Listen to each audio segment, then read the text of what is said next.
네, 당신이 잠든 사이 있었던 내용들 정리해 드리겠습니다. 간밤의 흐름에서의 또 하나의 변화가 나타나고 있습니다. 하나씩 보시죠. 일단 뉴욕 시장으로 가보겠습니다. 4월 초 들어서면서 우리가 눈여겨서 보고 싶었던 건 3월에 강했던 우리 시장, 은행 리스크를 견뎌내고 오히려 더 강해진 이런 마무리로 지었던 3월을 기억해 봤을 때 4월에 상단을 더 높일 수 있을까에 대한 기대감이 가장 컸습니다. 그런데 4월 출발과 동시에 우리가 좀 느낀 게 있다면 시장의 상단이 좀 막혔다라는 답답한 느낌을 좀 받았습니다. 상단을 제한시키는 요인은 아시겠지만 지표 둔화에 있습니다. 사실 우리가 기다렸던 게 긴축 효과를 보고 지표가 좀 둔화돼서 소프트 랜딩 했으면 하는 바람이 올 한 해 우리의 희망 시나리오였습니다. 그런데 예상보다 좀 많이 꺾였는데 경착륙으로 갈 수도 있겠다라는 우려감이 커지면서 시장 분위기가 4월 들어서 반전되는 이런 모습을 보여줬습니다. 1분기 워낙 좋았기 때문에 이렇게 악재를 좀 소화하는 시장의 모습은 어쩌면 건강한 조정일지도 모르겠는데요. 이런 구간에서 계속적으로 단계적인 확인이 좀 필요합니다. 조정을 거칠 때마다 하방을 얼마나 단단하게 지지해주는 힘이 있느냐, 이 부분을 눈여겨서 보셔야 될 것 같습니다. 그런데 간밤의 분위기를 보자면 조정을 받다가 다시금 올라오는 이런 모습을 보였습니다. 그 전날까지 리스크 오프 심리가 뚜렷해서 위험 자산인 주식 쪽에서 자금이 빠져나갔었는데 장중 되돌림을 보였다. 이것이 키포인트가 될 것 같습니다. 일단 지표가 나온 내용들을 좀 보실게요. 고용지표 사흘째 확인하고 있습니다. 이번 주에 구인 건수, 어제 말씀드렸던 ADP 민간 고용, 이번에 신규 실업수당 청구 건수까지 확인을 합니다. 이 지표는 워낙 주간 단위로 나오기 때문에 매번 체크가 좀 가능한 그런 포인트입니다. 그리고 주간 단위로 나온 걸 보니까 22만 8천 건, 이렇게 해고된 실업자들이 실업수당을 청구했던 건수가 22만 건을 넘어서고 있습니다. 예상은 일단 상회했습니다. 20만 건 예상했는데 이보다 더 늘어난 것으로 확인이 됐고요.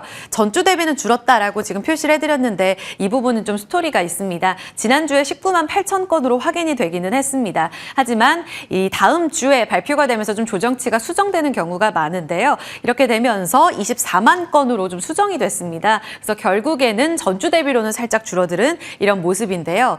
중요한 건 추이입니다. 지금 표에도 나오고 있는데 차트를 보시면 서서히 좀 줄어들다가 다시금 2주째 크게 늘어난 이런 모습을 보여주고 있습니다. 수정치 반영하면서 더 큰 폭으로 지난주부터 튀어 올랐다는 점, 20만 건을 계속해서 상회하고 있고 연속 신규 실업수당 청구 건수, 4주째 실업수당 청구 건수, 연속적인 흐름을 보여주면서 좀 높다라는 부분은 시장에서 부담스럽게 느낄 수 있는 포인트입니다. 지난 이틀간 노동지표가 안 좋았기 때문에 더더욱 악재로 읽히고 있는 상황인 거죠. 지금 노동시장의 둔화 징후가 포착이 되고 있습니다. 어제 말씀드렸던 두 가지의 지표 같이 담아드렸고요. 어제도 말씀드렸지만 이런 지표 부진이 3월만 하더라도 긴축 사이클이 좀 종료되겠다라는 기대감 속에 금리가 떨어지면 환호하면서 성장주가 잘 갔었죠. 그런데 4월 들어서면서 심리가 바뀌었고 이런 지표 부진, 경기 둔화에 대한 우려감으로 커지겠는데 경착륙에 대한 우려감으로 읽히면서 금리가 떨어져도 시장은 악재로 소화하는 모습이었습니다. 그래서 초반 분위기는 이 지표 발표되면서 동시에 2년물, 10년물 다 떨어졌고요. 3대 지수도 약세로 출발했습니다. 이틀째 하락하면서 끝나겠구나 싶었는데 지금 지수의 일중 그래프를 보시면 장중 되돌림 확인하면서 오히려 나스닥은 전약 후강의 패턴을 그리며 꽤 강하게 0.7%의 상승으로 거래를 마쳤습니다.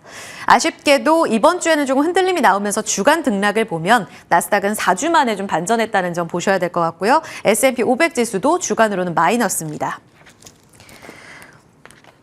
넘어가 살펴보면 왜 장중에 지표가 부진했는데도 불구하고 결국은 상승으로 마감이 됐을까에 대한 답을 찾아봐야겠죠. 장중의 금리 반전에 대해서는 여전히 시장이 확신을 갖고 있지 않다라고 해석할 수 있을 것 같습니다. 제임스 블러드 연은 총재가 대표적인 매파로 알려져 있죠. 이번에 유가 감산 발표하고 나서 유가가 워낙 변동성이 높은 지표라서 글쎄 물가에 어느 정도 반영될지 여부는 확인해 봐야겠다. 그런데 5월에 FOMC 회의에서 연준 위원들이 참 어렵게 일을 할 것 같다라고 시그널을 내비쳤습니다. 그리고 최근 발표되고 있는 이 지표에 대해서도 이야기를 했는데 미국의 인플레이션이 완고하게 그러니까 꽤 높게 지속될 가능성이 있다라고 이야기를 했습니다. 물가 이번에 꺾이면 꺾이면서 근원 물가도 꺾였잖아요. 그래서 확 꺾이고 또 우리가 믿었던 고용 지표까지 이번 주 내내 안 좋게 나오면서 경착륙에 대한 우려감이 컸었는데 이 부분에 있어서는 아직까지 위원들은 완전히 꺾였고 여기에서 동결이나 인하로 가겠구나라고 인식하진 않구나라는 시장의 심리를 읽어볼 수 있었습니다. 그래서 장중의 움직임을 보시면 CME 패드워치 제가 매번 짚어드리고 있는데 5월 회의에 대한 시장 참여자들의 시선이 매일같이 뒤죽박죽 바뀝니다. 또 장 마감하고 나니까 동결 쪽으로 많이 또 쏠리는 이런 모습들도 나와서 매시각 좀 체크를 해보셔야 될 것 같은데요. 장중 금리가 돌아서면서 나왔던 흐름으로 본다면 25bp 올릴 것 같다라고 이야기를 하고 있습니다. 만약에 여기서 동결로 간다면 시장 참여자들은 진짜 시장이 안 좋은가 보다라고 인식할 수도 있는 건데 그래도 지표가 계속 잘 나오고 있기 때문에 여기서 25bp 정도 올리는 건 문제없다라는 인식이 반영되면서 또 금리도 올라갔고 지수가 상승 반전했다라는 해석이 가능합니다. 경착륙은 어쩌면 기후일 수도 있겠다라는 희망 시나리오가 반영되면서 시선은 다시 한번 비농업 고용 확인하자로 갑니다. 시장이 반등하기는 했지만 거래 대금도 현저하게 좀 줄어들었던 목요일입니다. 말씀드렸다시피 앞서 주간 등락률을 보여드렸죠. 오늘이 그러니까 간밤 흐름이 이번 주 미국에서는 마지막 거래일입니다. 성금요일 부활절로 월요일까지 좀 쉬게 되는데 이런 흐름들 화요일에나 반영하게 될 비농업 고용지표, 시장 참여자들도 적극적으로 매도에 가담하기도 어려웠던 시장이기 때문에 한산한 흐름으로 마무리가 됐습니다. 넘어가서 보죠. 이런 금리 하락의 기술주들은 곧바로 환호했습니다. 말씀드린 것처럼 이 하단을 얼마나 지수가 잘 방어해 줄 수 있을까 조정을 받을 때마다 확인해야 될 포인트인데요. 성장 스토리에 대해서는 시장은 여전히 긍정적인 해석이 가능한가 봅니다. 성장주 중심으로 상승하는 모습 확인했습니다. 마이크로소프트, 구글, 메타 다 올랐습니다. 이번 주 함께 흔들렸었던 종목들입니다. 그런데 AI 중심으로 성장 스토리 강력하다라는 측면에 매수세가 쏠리면서 테마주 중심의 사이즈 작은 쪽 강하게 올라왔고요. 반도체, AI 개발 다 같이 오름세를 보였습니다. 이번 주에 AI가 흔들렸던 건 금리가 좀 부담스럽기도 했지만 여기에 더해서 또 경제 부담감, 경제 지표에 대한 둔화 부담감도 있었지만 AI 개별적인 이슈들을 좀 소화해 나가는 구간에서 매물 압박이 좀 있었습니다. 이탈리아 쪽에서는 개인정보 보호에 대한 우려를 내비치면서 카드 내역이라든지 여러 가지를 좀 종합하는 과정에서 개인정보 보호 이거 우려된다.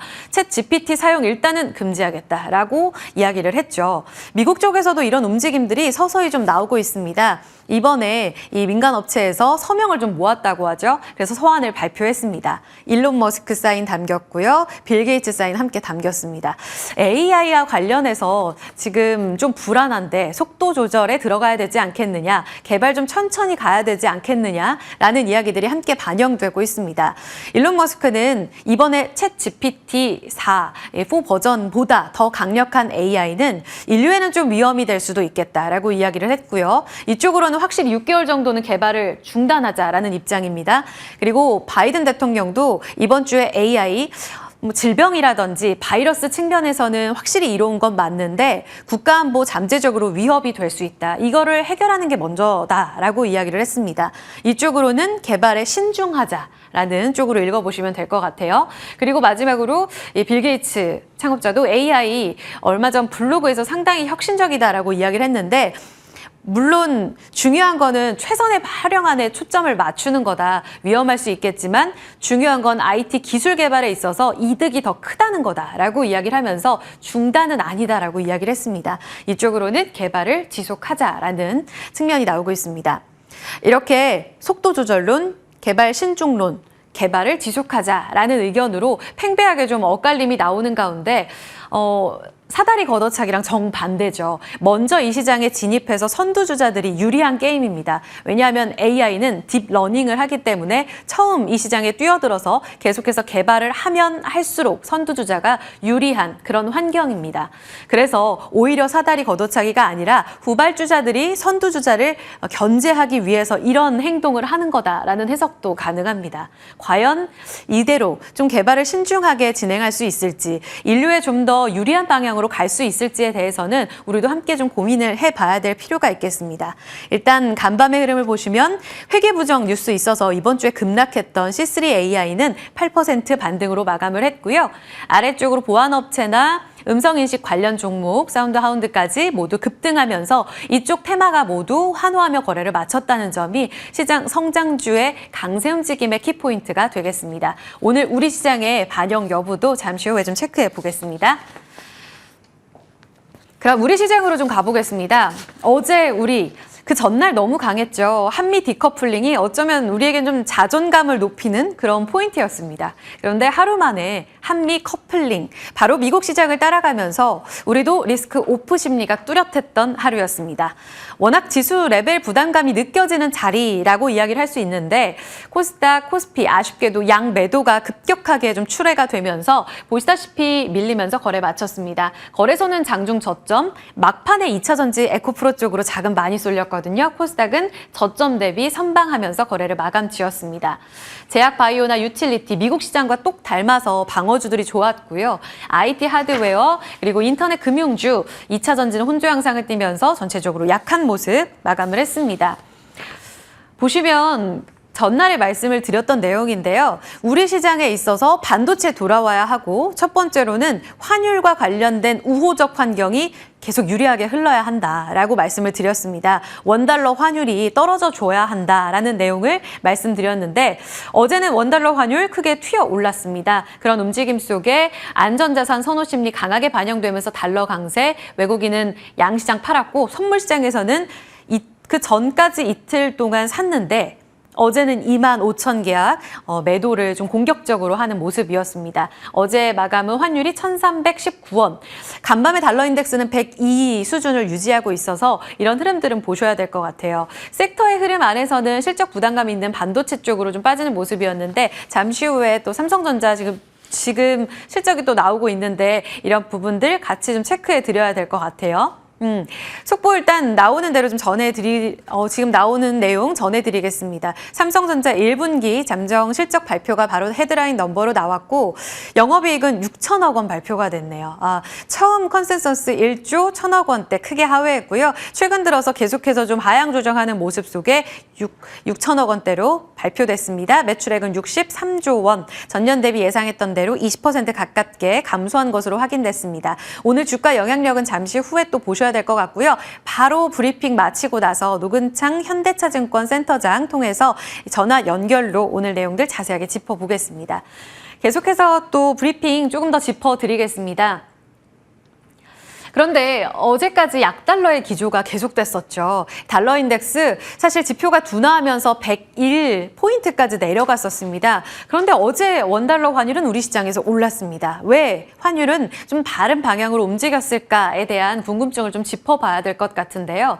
일단 미국의 인플레 안정, 고용 둔화 속에 긴축 종료 기대감이 최근 달러의 약세를 이끄는 포인트입니다. 그래서 증권가에서는 이렇게 월간 단위로 봤을 때 주간이죠. 2월 말 대비 봤을 때 3% 정도 빠지는 모습을 보여줬는데요. 달러 하향 안정화는 유동성 공급 효과를 준다라고 해석하면서 이런 약달러 기조는 지표 둔화와 함께 계속될 거라고 봤습니다. 그런데 원달러 환율은 올랐다라는 측면에서 봤을 때 상관성이 달러와의 상관계수가 많이 벌어지고 있는 모습을 보여줍니다. 이 부분은 하나증권의 리포트에서 함께 좀 따왔는데요. 그리고 위안화와의 상관계수가 높아지는 모습이 2월 말, 3월 들어서면서 강력하게 좀 확인이 되고 있습니다. 그래서 약달러임에도 불구하고 그러면 원달러 환율이 떨어져야 하는데 최근 들어서 1,300원 위까지 올라오면서 원달러 환율은 상승하는 모습을 보여준다는 거죠. 3월 들어서 일평균 변동폭도 꽤 강한 모습을 보여주고 있습니다. 이렇게 위안화와의 상관계수가 높아진 구간 안에서는 위안화의 방향성이 상당히 중요하겠죠. 상방 요인은 계속 보셔야 될 것 같습니다. 일단은 경기 하방 우려가 만약 반영되면서 강달러로 이어질 경우에 보셔야 될 것 같고 또 한국의 무역수지 적자 확대 여부도 보셔야 될 것 같은데 유가가 올라가면 불리합니다. 워낙 약세에 영향 미칠 수 있기 때문에 이쪽으로 올라가면 매물출에 이어질 수 있어서 악재로 보셔야 될 것 같고요. 다만 하방 쪽으로 봤을 때는 중국이 정말 빠르게 강력하게 경기가 회복된다면 오히려 위안화 강세가 나타나면서 우리가 원화 강세 동조할 수 있는 포인트라는 점도 확인해 보셔야겠습니다. 계속해서 4월은 중국 쪽에 힘이 실릴까요? 4월 들어서면서 선진국 대비 중국 쪽 강한 모습 보여주고 있습니다. 나스닥과 정반대의 모습 보여주고 있다는 부분이 포인트가 될 것 같고요. 주간 단위로도 주봉, 양봉을 기록하고 있습니다. 지표도 꽤 괜찮습니다. 서비스 경기는 여전히 좋고 제조업 경기는 회복 속도가 조금 더디다는 점은 확인을 해보셔야 될 것 같아서 매달 2분기까지 지표는 보셔야 될 것 같고요. 증권가에서도 구매력 개선 속도가 좀 느린 점을 꼽고 있습니다. 소매 판매 지표가 지난 2월에 발표가 됐던 것 아쉬웠다라는 내용이었고요. 이제 4월 18일자로 관공업 지표와 함께 소매 판매 지표도 나오게 될 텐데 3.5% 정도로 그치면서 전달과 비슷할 거라고 합니다. 만약 서프라이즈로 나올 경우에는 중국장 더 갈 수 있겠고요. 앞서 보신 것처럼 위안화 강세, 원화 강세 움직임 속에 우리 쪽으로는 환율 유리하게 흘러갈 수 있겠습니다. 중국의 특히 지수보다 더 강한 쪽, 사실 다른 쪽은 좀 약한데 종목 장세가 우리처럼 이어지고 있거든요. 우리의 2차 전지만큼이나 강한 쪽이 중화권 IT입니다. 계속 달려줄지 여부를 보셔야 될 것 같고요. 상해종합 지수보다 더 강한 모습을 보여주면서 3월 한 달 동안 14% 급등했습니다. 중국판 MSFT라고 불리는 킹소프트웨어 사상 최고가 기록하고 있고 관련 종목들 상승 움직임 다 뛰고 있습니다. 우리 쪽의 소부장 강하다라는 맥락으로 보시면 될 것 같은데 그 흐름이 압도적으로 강한 모습을 보여주고 있고요. 거의 우리 시장의 2차 전지와 같은 주도주 역할을 해주고 있는 섹터입니다.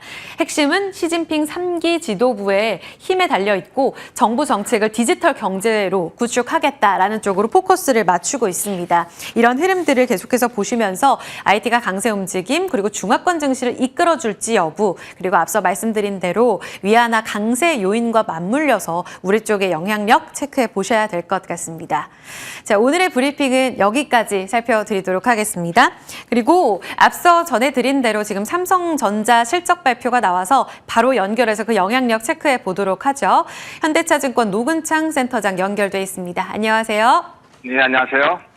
삼성전자 실적 발표 나왔습니다. 3천억 원까지 떨어질 수 있다 했던 분기 영업이익은 6천억 원으로 발표가 됐는데 굉장히 그 밴드가 넓었었잖아요. 컨센서스에 있어서. 이런 부분에 일단 헤드라인 넘버 어떻게 해석하시는지 오늘 주가 오히려 이 굉장히 또 악재로 나왔기 때문에 올라갈 수 있을지의 여부에 대해서는 어떻게 보시는지 궁금합니다.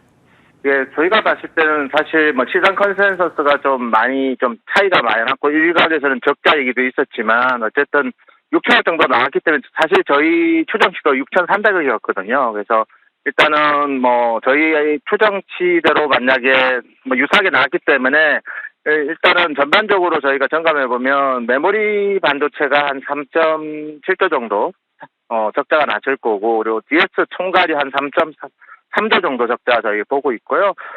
스마트폰 같은 경우에는 오히려 3조 정도 적자가 난 것으로 추정하고 있습니다. 그래서 어쨌든 간에 최악의 상황은 좀 어느 정도 면한 것 같고요. 그리고 이제 결국 이제 향후의 방향성이 될 것 같은데 1분기 실적보다 과연 2분기가 더 악화될 거냐를 놓고 보면 제가 봤을 때는 재고 평가 손이 이제 2분기부터는 메모리 가격 하락 속도가 이제 완화되기 때문에 좀 줄 것 같고요. 그래서 제가 봤을 때는 여전히 뭐 저희는 1분기 실적이 저점이 되지 않을까 그렇게 평가하고 있습니다.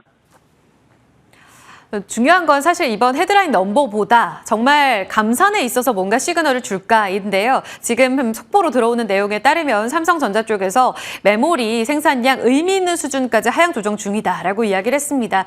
인위적 감산은 없다라고 기존의 스탠스와는 좀 달라진 어투 아닙니까? 확실히 감산에 있어서 이번에 시그널을 준다면 업황 턴어라운드에 대한 기대감 더 높여도 될지 오늘 반도체 소부장 기대도 되는 시그널인가요?